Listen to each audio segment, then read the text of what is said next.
How to add an iPad to WPN2.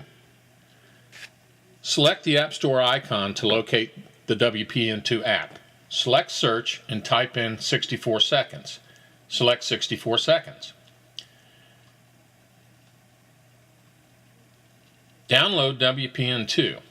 After the app is downloaded, select Open and you will be directed to the login screen. Select the Actions box, then Create Utility. Select Yes, I have a plan ID. Enter your plan ID. The plan ID is case sensitive.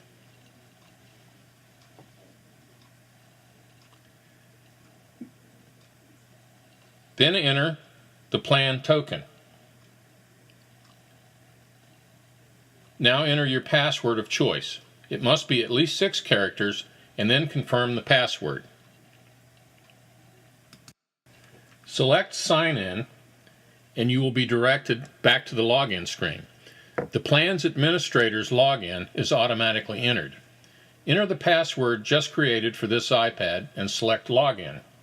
Select Allow for the Allow Access message. Select the Options menu and WPN Account.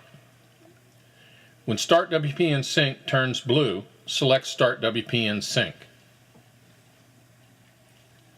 Depending on the size of your WPN2 system, the sync process can take a few minutes.